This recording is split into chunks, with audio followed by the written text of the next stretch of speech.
I know. Shopaholic. All right, here we are, everyone. Good morning. Good morning. How is everyone? Good Good morning. morning. Good morning. Listen, we're going to start today. The subject that we have today is if people could master just this one thing, they will go a long way towards being able to lose weight and keep it off. That's how important it is because that's how much things have changed since the 1990s. So our subject today is what's it called, Jackie? Living in a supersized world. Living in a supersized world. So let's get a little context about this. You know, Jen, a week and a half ago, I met Gary the Guru for lunch. Right. You remember that, right? Mhm. Okay. The rest of you haven't met the Guru, but you will someday. No. Anyway, so we met on the Upper West Side. I recommended this French bistro place on West 85th Street because it was about 3 doors down from where I used to live. Ah. And the interesting thing is, I lived there in the 1990s. And at that time, it wasn't a French bistro. It was a place called the Royal Canadian Pancake House. Ooh, that sounds good. Yeah. Well, Have a vision of everything bad. it Everything wasn't so good. Let me tell you a little bit about this place. So they had a gimmick to get people in, right?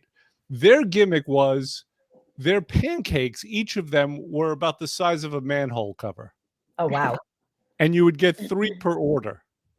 Okay. Mhm. So I'm literally talking about pancakes. Each one was beyond the plate, beyond the borders of the plate, and each one was about an inch thick, and you would get 3 of them. And of course, there was a very large sharing charge, right? Because who could handle this? I went with my sister, right? 2 famous eaters. The Rendelsteins could eat. So I went with my sister, and between the 2 of us, we were able to eat half of one. Yeah. And we were stuffing ourselves, right? So this is what's going on with food these days. Everyone who's ever driven across the country knows that if you want to get a free steak, all you have to do is eat a steak that's about, what is it, 160 ounces? Yeah, it's And got to all be, the fixins? You ever see those signs? triple size. And you get a free shirt.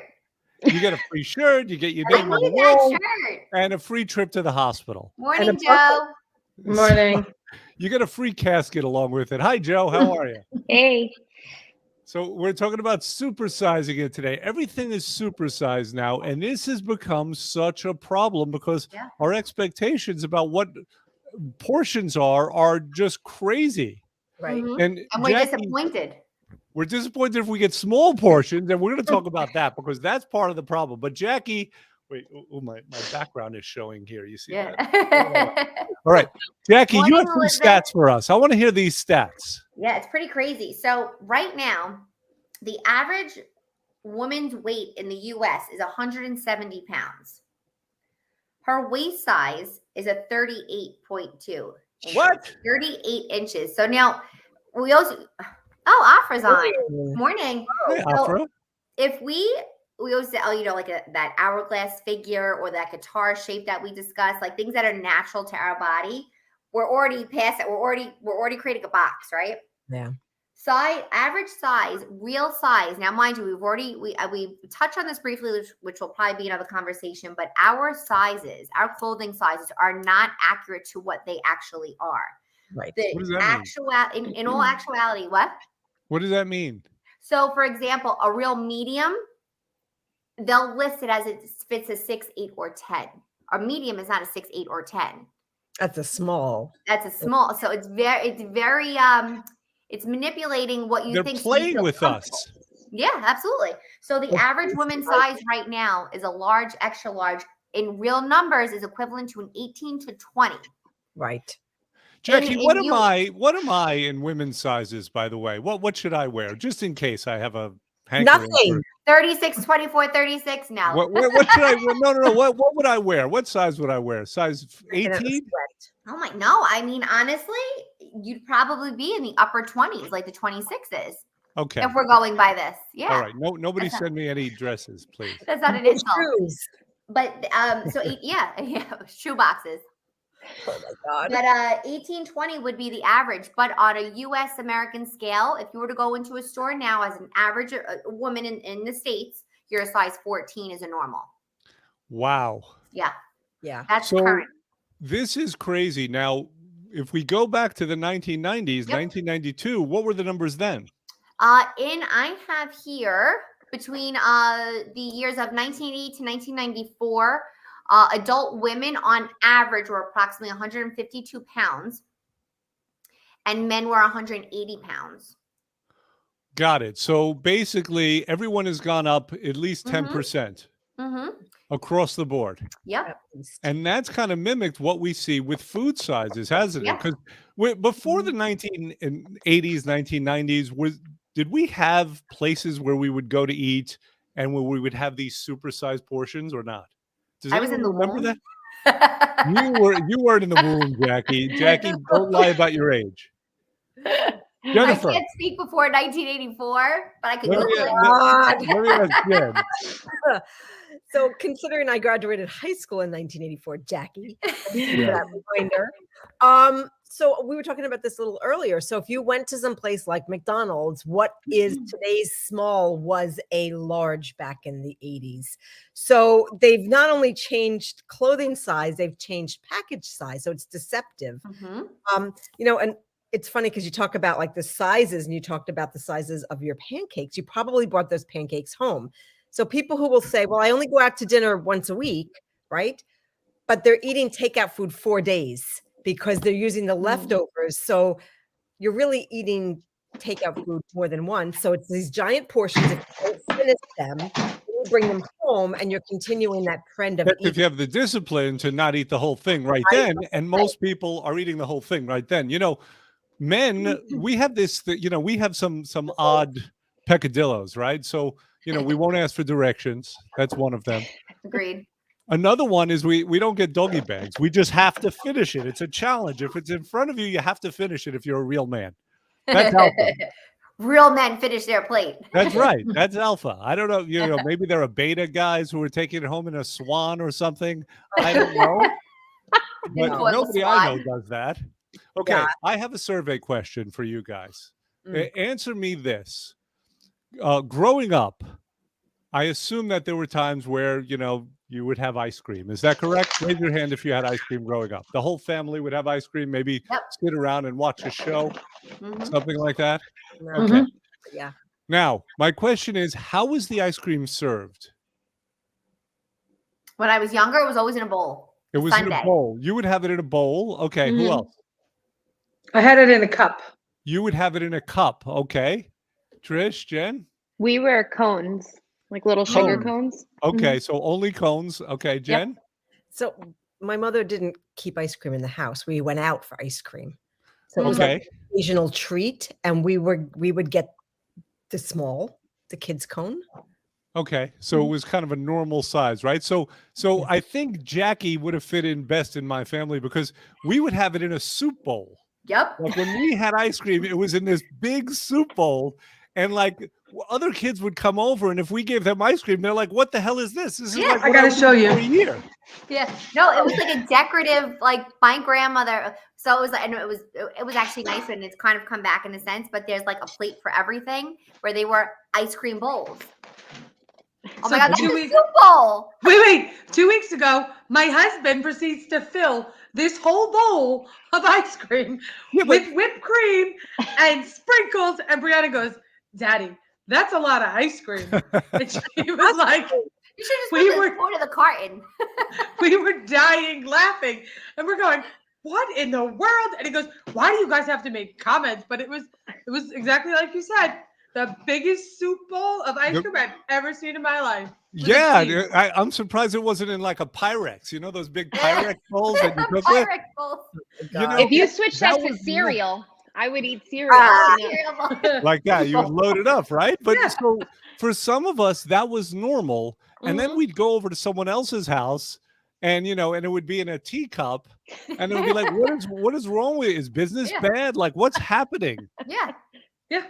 You always feel like you're getting gypped. It's like, oh my God. Do you ever try to go to an ice cream place and ask for a single scoop, and they put 2 scoops on? I'm like, I asked for 1.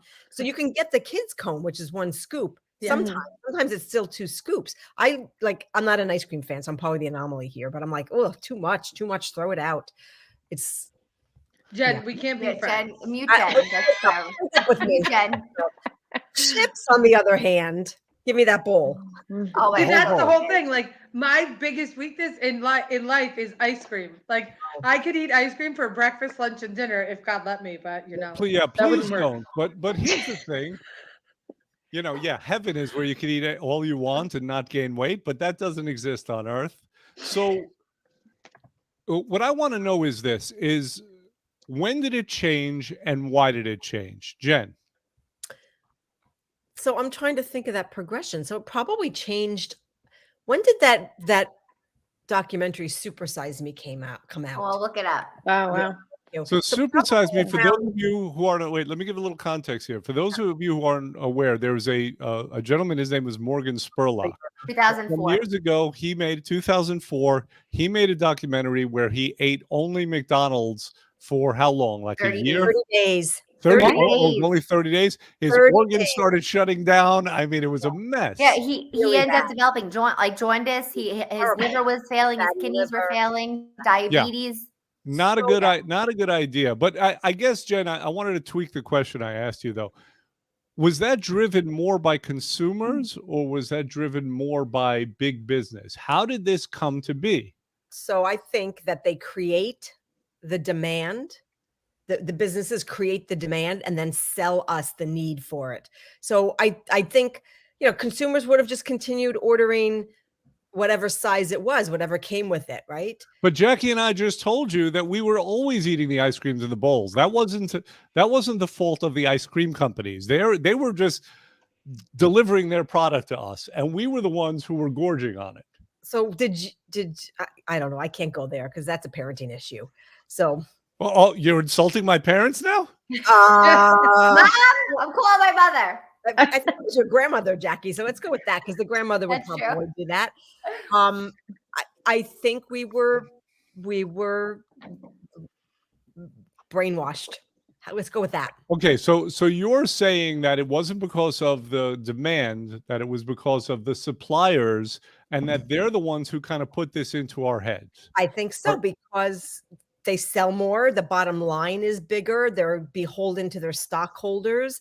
I think they had to find a way, these manufacturers or the suppliers, good word, to get us fatter and sicker and more unhealthy and fatter. And it's a cycle. And the more you eat, the more you want, the bigger you get, the more you eat, the more you want.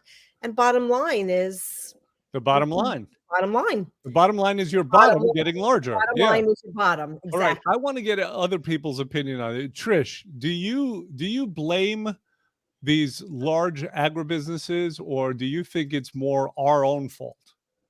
I think it's definitely a combination of both, but they, these big businesses, they make everything so, I think, enticing, like, advertising bigger and it's the same price. So people think, well, what's that extra, what's the big deal? I'm going to get it a small for the same price as the large, because everything was like, well, you can supersize for like, what was it? Like 25 cents. Yeah, Right. pennies. So like, why wouldn't you why would you get that smaller thing pass when, that up? They've right? been doing that in And movie theaters for years, wait. haven't They they? do Can it you all the guys see time this with popcorn. picture? What is this you're Do you saying, see Corinne? this picture? It's kind of No. like what you're saying, like the whole concept of supersizing. That's a milkshake Oh, with yeah. cotton candy. Does it and a bring all the chip with- boys to the yard? What happened? Start that. But do you see that? Yes. Like, that's what is sold nowadays, and the kids think it's crazy. And I mean, I bought it for my children once. I'll never do it again. But Yeah, like, if you think about it, like, why do we need that? it's very not for- enticing. Right, exactly. Well, here's what I want to suggest. So there's a few things going on, right? First of all, bad people who are sometimes indistinguishable from people who are just trying to make profits, right? It's really hard to tell because your job is to sell, but you might not care about the consequences. True. What bad people do as a strategy all the time is they'll hijack our own physiology. They know what our physiology wants. They know, for Right. example, that our brains like sugar. So Yeah. they'll give us a lot of sugar or drugs, Mhm. right? So this is what I'm saying that bad people will do. And I think it is definitely done purposefully. Here's the other thing that people want. People want value. Right. There is a perception of more value if you get a much larger portion. Think about the sense that this makes. Let's say that, you're selling food. And we could go back to our example of the pancake house that I talked about before. How much does pancake batter actually cost? Well, that's exactly it. Right? Penny. Right. So all they have to do is for another 15 cents on their part, they could make it triple They the can size, maximize. and they could charge double as much. But we're okay with that because there's a perception of value. Have Yeah, you ever gone into a restaurant and and maybe they give you a side dish of rustling potatoes, and there's like 3 potatoes there, and you're like, what the hell is this? Yeah. Yeah. That's a No, survey. it's true. I mean, I've gone to restaurants with my husband that are, the best, the greatest. Everybody's there. You can't get into it. It's phenomenal. And the portion, I mean, the plate looks beautiful. And the portions are this big. But I'm like, we're trying everything mix and match. And it's like, oh God, what did we just pay for? Because we're so, not in a bad way. And we're definitely foodies in this house. I've said it 100 times. But, we go out and we have this anticipation of like, oh, what are we going to get? What are we going to do? Like, what are we going to eat? And we're like indulging. And then like, I'm not indulging on 3 potatoes. I'm going in with my fork so I don't hit somebody else's finger. No, it's mine. Like you'll leave nothing on the plate. I would love to hear the perception of Joe and Elizabeth and Afa and whoever else is on here right now, because I want to know if this is only us. It can't be only us. Joe, you and I have talked a little bit about it, about how we were raised, and I don't think it's only us. Another thing, what was that? I accidentally pressed a button on my watch. I was trying to dismiss it. I'm sorry. Okay. All right. There's no watch button pressing here while we're You see? talking about how we've all gotten into this situation, right? Here's another aspect, and again, this goes back to family. And our families, most of us, I think, we were not raised by evil people. We were not raised by people who did not want the best for us. In fact, we were raised by people who loved us a lot. Now, how did they show their love for us? Was it by giving us tiny portions? No. You gotta eat. You gotta eat. You have to get big and strong. You have to eat your whole plate. You want to get muscles. Yeah, You want to absolutely. be healthy. You don't want to go to the doctor. You don't want to be sick. Here's what I'd agree. like to know from everyone. Tell me a story about a parent or a grandparent manipulating you to get you to eat more. My grandmother did not manipulate us to eat more. She served us no different. So, okay, so this is good and bad, and this sounds a little crazy. We didn't eat a separate meal than the adults. And I do know a lot of my friends that growing up, like they had the kids' meal, the kids' plate, the kids' table. We didn't. So when everyone discusses like, how I got this way and indulging in food or anything like that, we ate like the adults did because to her, that was her balanced meal. That's what she was serving in her house. And the same thing for my mom. She wasn't a short order chef. She was not making 4 different things. And it was like, no, you're going to eat broccoli. You're going to learn to love it. And that's it. Were there other unhealthy substitutes or sizes? Absolutely. But there was no portion control in a sense where we felt it was needed. Like you had to eat 90% of what was on your plate, because that's what she served and she thought that was substantial for you. But we did eat the same things. So it was a little different for us in that. Elizabeth made a couple of comments. She said, first of all, in her family, ice cream was the old Dixie cups or popsicles only once a week, which is really not that bad. That's pretty good, Elizabeth. Yeah. The other thing she said was often. Yeah. I'm sorry?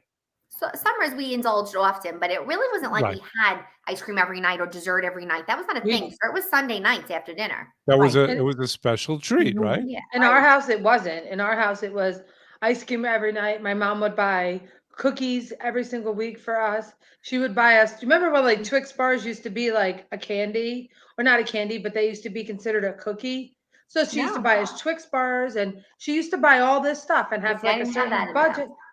And then when it was gone, it was gone. She wouldn't buy more. But no, we ate it all the time. And that's why I look like that. Well, I want to just quickly get back to this idea of, of mothers and grandmothers, especially showing their love by making sure we eat, but not just small portions. There's not a lot of love in eating a small portion. No. My grandmother, and Joe knows this story, my grandmother, she had these brilliant ways of manipulating us to eat more. If we didn't want to eat, what she would do is she would sit down and tell us a story. And she would tell a story about my cousin Victor. I don't know why she chose poor Victor, but she would tell a story about my cousin Victor. And then when we would open our mouths to ask a question, she would shove in a forkful of food. Oh my God. This is what this woman did. Why was she not in an institution? I've never figured this out. Yeah.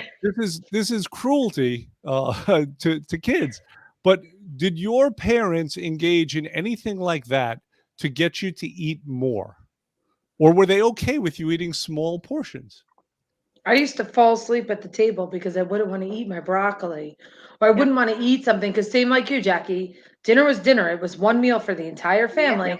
My And if house you didn't too. want to eat it, you sat there till you ate it, because people will go hungry in the world. I mean, I was a good eater. Clearly, this started at birth because I was like, I'm not turning anything down. I mean, Right. so I didn't have that problem. But my cousins would sit there forever. I mean, crying, hiding Yeah. food, get like miserable, and they would drag it out. I mean, by that point, I would be gagging because who wants to eat cold peas? I mean, I would eat cold peas now. But that's, Back in the day, you couldn't cry about not eating food. no, you'd be in because trouble. You're liable to get it dumped on your head. Mhm. What about when you had to eat the food, but the dolls would like untwist and you would hide the food inside the dolls so that you didn't have to eat the food? Like you would do anything. Well, we weren't even allowed toys at the table. I want to live in your house, Corinne. Let's go back. Wait. So yeah, Corinne, I was I very would eat low. lunch. let's rewind. If we went back to your childhood home, we would find a bunch of dolls that you had stuffed with food. With Is that peas. the idea? God forbid you had a pet. That's disgusting. Listen, my sister in one of my yearbooks, it was, what'd you find under the bed? A waffle maker. Because like, yeah, you're right. Like it was always crazy stuff. Yep. A Because waffle? we were because she decided to cook waffles and didn't want to clean them. So she put them under our bed, and we were told to clean our bed, clean our out under our bed. And my mom was mad. So she started taking everything and throwing it out the front door because nobody was cleaning. And here we were. We found a dirty waffle maker under the bed. No. Well, that's convenient. I mean, you could You should have bring your breakfast mom on without a getting out live of one bed. day. Breakfast in bed. Breakfast in bed, literally. That's how it started. All right. Afra says, for some of us, it was a treat, Stuart, for something good, for doing something good. Right. So, yeah. So that, and it's good and that's bad, right? Because I guess I do the same thing. It's like, oh no, listen, if you're good all week and we'll reward, it's with dessert, and it's never like rewarding with something 100% healthy. It's like, oh, we'll go for dessert. We'll make this. We'll make cupcakes. And it's crazy how that has not changed in all this time. We all do that. Guys, we should know better, right? But do you sometimes reward your children or pacify them, maybe if they're upset, by taking them out to eat something that otherwise they should not have? Pacify, no, but reward, yes. Reward, yeah. You I don't pacify reward my your children. So your children get, has straight A's on their report card, and you'll take them out for ice cream? Yeah, of course. Yeah, I mean, it's something similar, but yeah, I don't usually relate it to like school stuff because I try to keep that as self-standing on its own. But other general conversation, if they do something where I feel like a reward would be given, they are definitely rewarded, or we celebrate in some way, and celebratory usually equals food. Understood. All right, Jennifer, health coach. Jen, Yeah. it just occurred to me. I mean, it's you must be so internally conflicted. On the one hand, being an Italian mother, on the other hand, being a health coach. Those two things do not sound compatible. Jacqueline Hyde in Jen's body right now. So should we be rewarding children with this kind of food? And what should we do instead? We can't have a vacuum. So No. what should we be doing instead?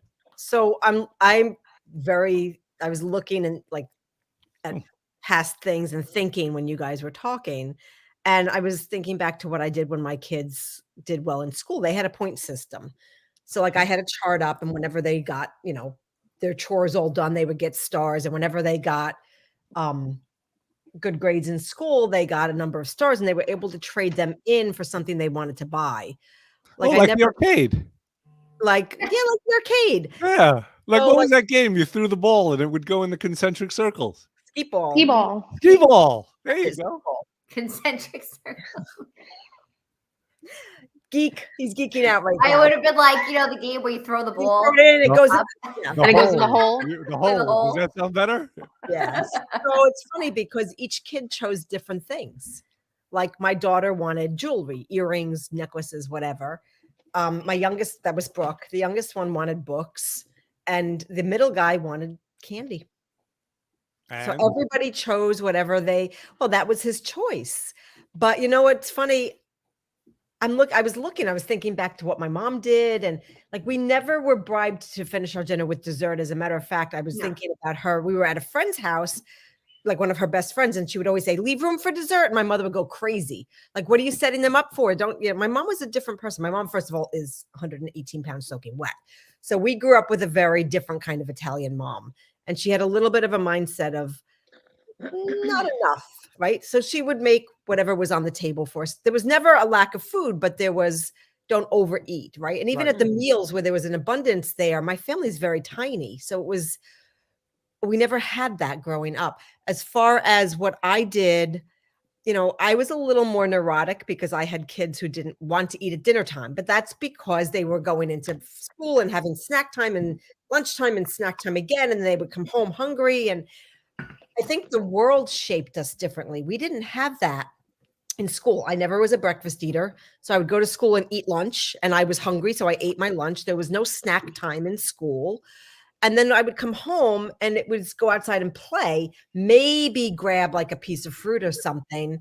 And then it was dinner time. So you were hungry. So you sat down and you ate what was there. Eating or not eating the meal my mother put on the table was never an issue because I don't think there's a food I met that I didn't like. So, right. Well, here's the thing though. Yeah. You're all moms. You've all been hostesses at some point. Mhm. There's a lot of pressure that goes along with being a hostess. Sure. Obviously, God forbid, you should not have enough food there for people. So Right. you have to make an abundance pretty much. Do we all agree with that?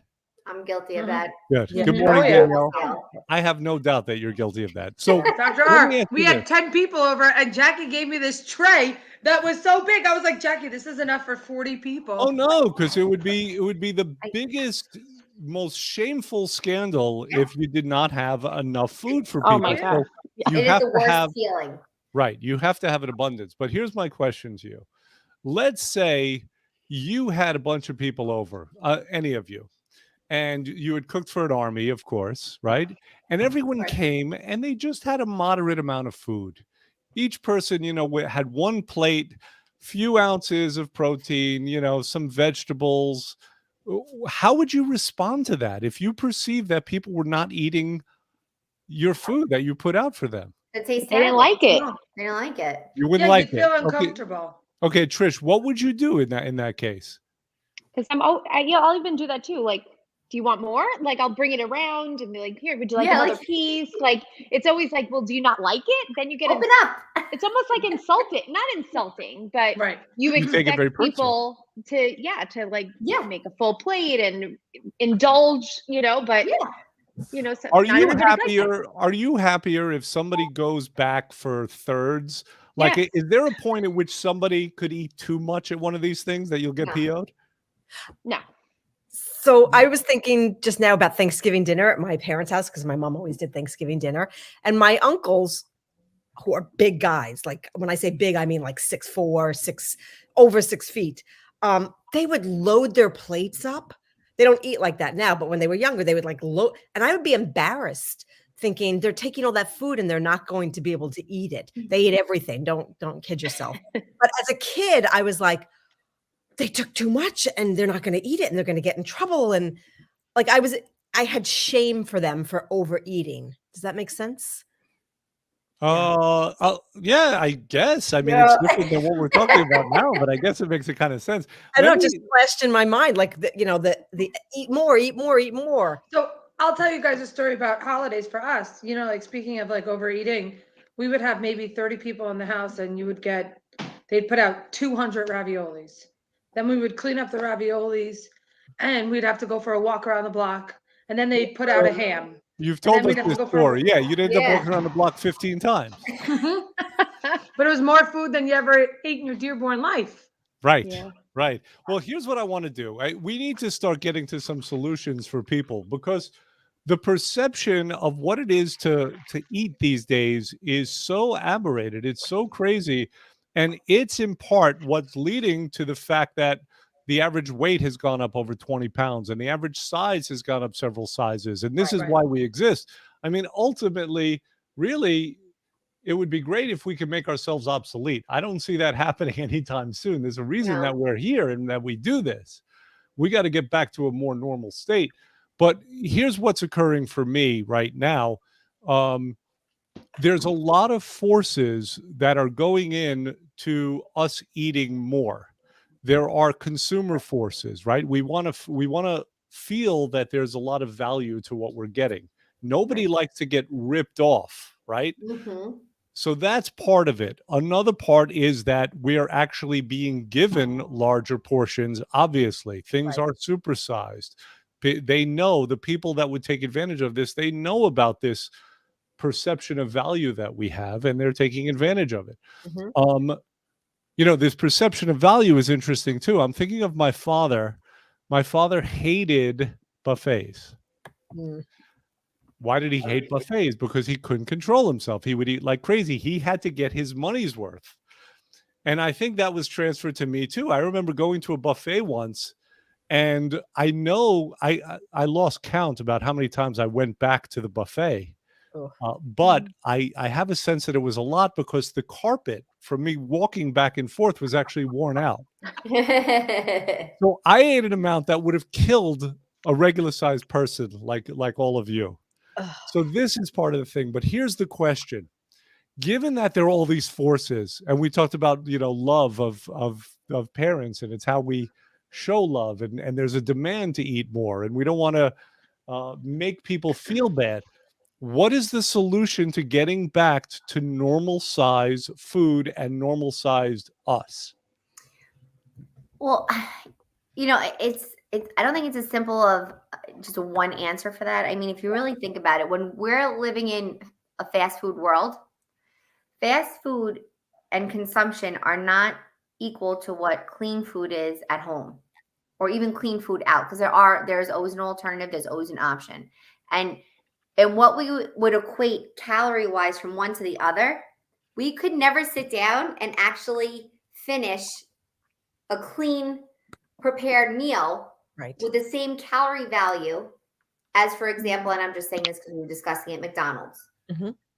2,000 calories, between a burger and fries, and then within an hour still feeling full but yet gross, is not the same as 2,000 calories of clean, fresh, prepared food. You couldn't eat it. You couldn't do it. You just couldn't do it. And I think that's also the biggest switch with our programs too, because everyone's like, calorie-wise, you're not eating. That's not normal. You can't do that. And I'm like, whoa, you've never seen my plate. Well, hold on. And also, let's qualify that's actually just for the first few weeks. Yes. After that, we are pushing food on people. We are pushing calories. Yeah, we've become those pushers.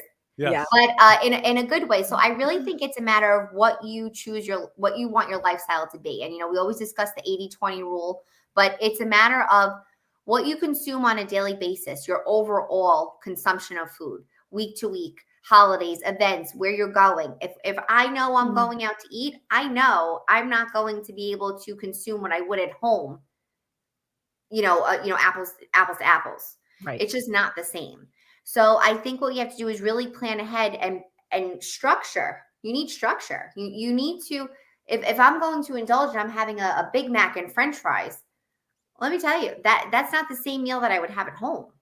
Right. You have to really pick and choose. So is your number one piece of advice to people, if you're going to eat a lot, just make sure it's the right things?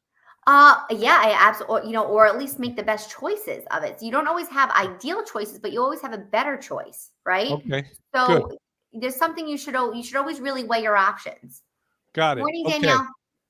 Well, yeah. Good morning. Did I not say good morning to Danielle? If I did, I'm not sure. I think she just jumped on a few minutes ago. Okay.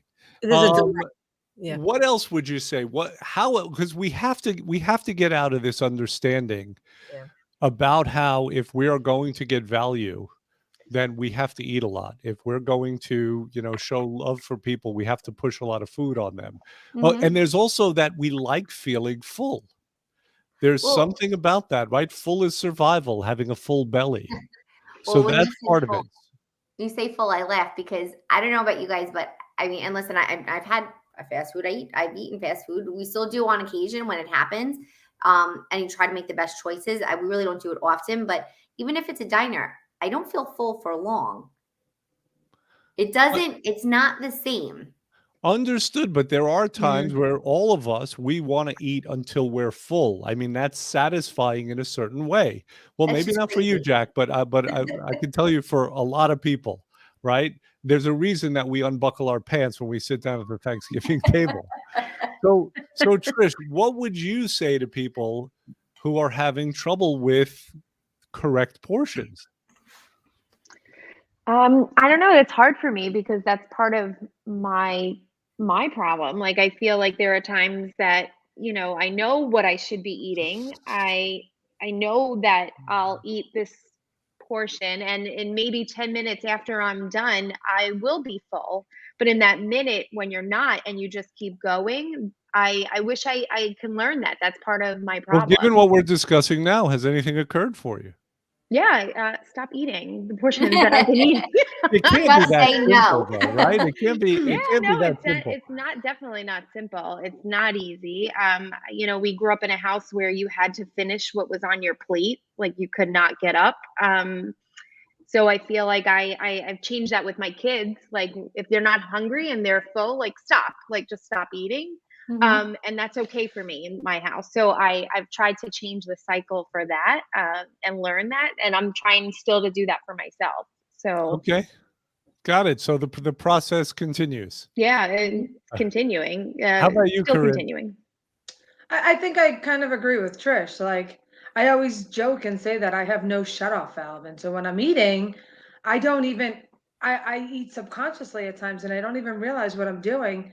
And then you're like, oh, I'm so full. But like Trish just said, like, the truth is like, it's okay to just eat one plate and not feel embarrassed to go back for seconds. Like, it's okay. Like, just realize like you're eating food and you don't need to eat too much of it. Yeah, and part of what you're saying, by the way, is also physiological. Like you brought up the aspect of eating unconsciously, and yes, that is a problem, right? Our attention is on something else, and maybe on worries or concerns, and then we're just shoveling it in, and we don't know, we don't care, we're not even tasting it.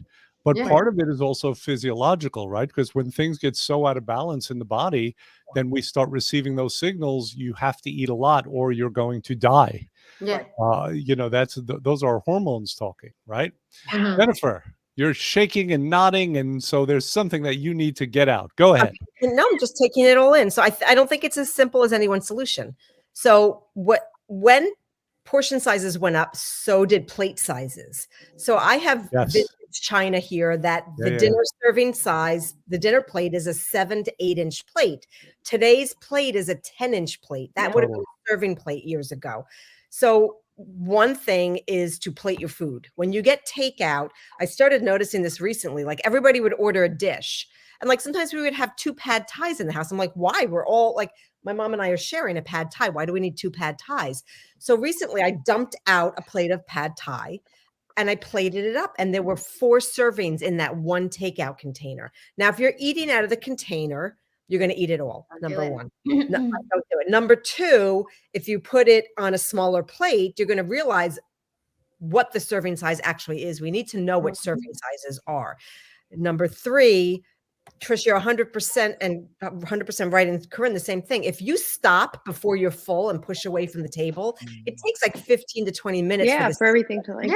Correct. So stop before you're full. And the other thing is know what you're eating, because what you said, doctor, are about hormonal shifts. High fructose corn syrup, which has been vilified and rightfully so. And I did watch an ad campaign by the corn industry saying, oh, high fructose corn syrup is normal and it's natural. It's no worse than other sugar. Yeah. No. Yeah, right. Except Horrible. it shuts down the body's ability to realize that you are full. Right. Mhm. So high fructose corn syrup, in addition to causing fatty liver disease, stops the body's physiological mechanism from shutting down hunger. So it's not just a one size fits all solution.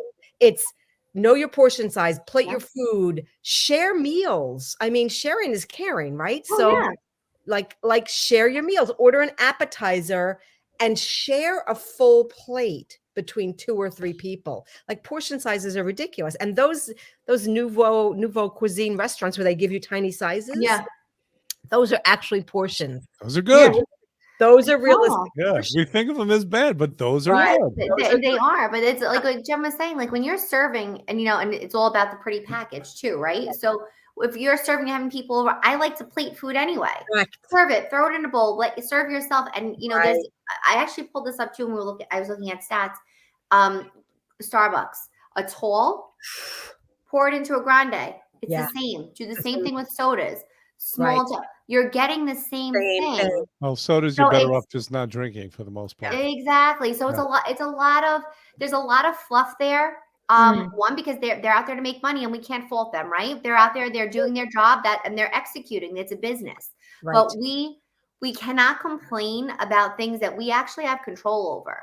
We're giving our control away. Right. We're not saying don't indulge and not do these things, but you have the ability to stop when you prefer and when you want to. So Right. you have that full range. Well, let me sum up here, because I think we've gotten to a lot of key points here, and it's easy to lose some of it in the stories and what have you. Jen is absolutely correct in that we have to first know what a size is supposed to be. Like, that's a question I don't think most people have asked themselves. I think we've learned sizing from whether it's parents overfeeding us, or whether it's getting things from restaurants who have a financial incentive. Don't doubt the fact that the food companies have literally set out to make larger consumers. Larger consumers eat more. They've literally set out to hijack our physiology by manipulating the chemicals in our food, by making certain areas of our brains go nuts. Yeah. They know these things. There's nothing they don't know. These are some of the greatest businessmen in the world, and their scruples, in my opinion, are questionable. Right? Yes. They're so divorced from the kid who has type 2 diabetes at 8 years old, and they take no responsibility for that. They only take responsibility for shareholders' prices. Right. Well, there's also more to that though too. There's a lot more, and we can talk about this for a long time. You can't put all of it on them. No, what my point is, I'm not just blaming them. I'm saying that this is a very intentional thing. However, the responsibility is on us. On us, the individual. And first, it starts out with knowledge. So just knowing that there are people who are intending for us to eat more and who are trying to manipulate our physiology through chemicals gives us some measure of power. Just knowing what a normal portion size is supposed to be gives us some measure of power, right? All of these things will help us to some degree. True. So I had a lot more to say, but I lost my train of thought. Well, can I just bring it back again? Yes. So you were just pointing out everyone's big valid points on this. So Jen saying, know your serving size. Yeah. Corinne, stop 15 minutes before. Whatever it is. Like, what do you think would be ideal, just to point on that? Because it's important that we hold on to those key points. The same thing like taking it off and keeping it off when we discussed it. Things that work for us combined may work for someone else. I know the other thing I wanted to say. So thank you. You're welcome. So here's the other thing I wanted to say is that, again, when we talk about physiology, our bodies they're pretty dumb in a certain way. They're brilliant. Our bodies are brilliant in a lot of ways, but pretty dumb in other ways. One of the way our bodies are pretty dumb, is that it just gives us very kind of blunt messages. They're not nuanced, right? So when we're hungry, we think if we don't eat and don't eat a lot, we're going to die. And the fact of the matter is that chances are we are not going to die if we don't eat the whole plate. Yeah. So if we wait a little bit, we're gonna get different cues from our bodies. To the degree that we can, we have to divorce what we know intellectually from the cues that we are getting from these dumb instruments called our bodies, right? And the idea there is, if you wait, you have to trust and have some faith in the fact that your body will calm down. It will tell you now, well, I'm not so hungry anymore. And now you can listen to that instead of listening to your stomach growling and saying, you have to feed me a lot now, or else I'm a goner. Does that make sense to everybody? Yeah. Yep. Okay, good. So I think that's it for today. Is there anything anyone else needs to say as far as last words? I don't think so. I think we should definitely follow this up on food types next week, though, because there's so many layers to this, and and it's not there's so much to always talk, because it's always evolving. I mean, there's always going to be something bigger out there, not necessarily better. Bigger is not always better across the board. We have to take these points, because we're going to constantly be chasing our tail if we don't listen to our body. Well, or if we listen too much. Yeah, absolutely. Okay. All right, good. Jen? Yeah, we should do a two-parter on this, because 3 things that came to mind now were, when you're constantly hungry, it's because you're nutritionally deficient. Your body's looking for things to feed it that are actually denser in nutritional value. Got it. The food industry is tied into the medical industry. They all share the same shareholders, stocks. So one gets you fat, sick, and unhealthy. The other one makes you take the meds that cure, but then get you. It's a crazy, like, snake eating its tail. Absolutely. And the phrase caveat emptor came to mind, which means buyer beware. So knowledge and education on what you're eating and how you're being played is actually really important to know. That's where it starts. Okay. Okay, good. So we will discuss this again probably next week. I don't know. Maybe something will arise that's even more important. But we will definitely be back next week, and I look forward to having this discussion further. Awesome. All right. Great. Take care, everyone. Have a great Have a week. good Bye, week. guys. Bye. Have a good week. Bye.